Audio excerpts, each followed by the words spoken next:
Good morning. My name is Jason Dunbar, and today I'm going to be talking about the three major skills required to be a general manager or a business manager. There are some main qualities any manager should possess in order to succeed. But before I discuss those, let me talk to you about a quick story that happened to me personally. In 2010, in the Marine Corps, there was an urgent training mission down in Arizona, and the head of the base over there or business called up and said, "Hey, I need a Marine or a manager that can adapt. I need a Marine that can lead others, and I need a Marine that can communicate to those above and below him." So my boss turns to me and says, "Hey, you're going to Arizona tomorrow." So I head to Arizona not knowing what to expect, and when I get to Arizona, I find out how important those three things are to that boss. He says, "Hey, did he send me someone that can adapt? Did he send me someone that can lead those around him? And did he send me someone that can communicate to myself and those below him what needs to get done?"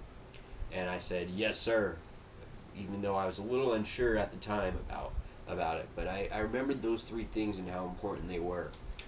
So now, before I finish that story, let me go ahead and talk about those three things. So, we'll start with communication because Forbes.com says that communication is the number one skill needed in business today. Communication can make or break a business, and it can be very empowering for a manager in the workplace. Such benefits from being a good communicator is having coworkers and employees that want to succeed and keep a positive attitude.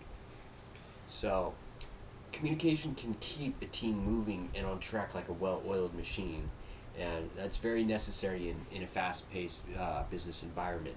So, that's why you can see why they say it's number one. Now, what goes right along with communication is leadership. Leadership is very important as well. And if leaders of any business are not great leaders, then the employees under them are usually not great employees. So you need the leaders to be great leaders. Any successful organization has effective leaders. A company's success is often a reflection of its leaders as well. When leaders build leaders, everyone will always be pushing themselves to be better and be better for others, and everyone wants to lead and everyone wants to do great and everybody wants to communicate. Every other aspect needed for a great business is falls below those, and this final one I want to talk about with is adaptability.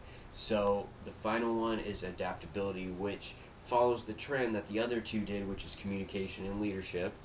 So if you cannot adapt to your environment, you will not fit into the company's intended system. Adapting shows that you deserve to be there, and adapting shows that you can overcome unexpected. You can adapt, overcome. You have a confidence, and that you won't panic or be stressed out in new positions. So, and those below you and above you want to see that you can adapt. They want to see that you can not flee, that that you fight instead of flee. So because many times you are not familiar with your environment, and you'll have to quickly learn. Um, you need to adapt. It's very important. In conclusion, I want to finish the story real quick. My experience in Arizona required me to take a situation where I was thrown into an environment where I would be tested, and I wasn't comfortable in.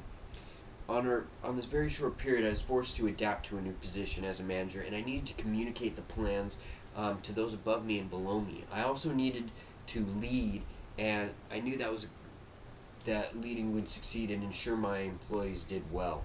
So that boss ended up getting awarded as well as those below me. So if everyone else is getting awards, then I think those three things are great things to live by if you're looking to live by three things in any management position. So those are communication, leadership, and adaptability. Thank you.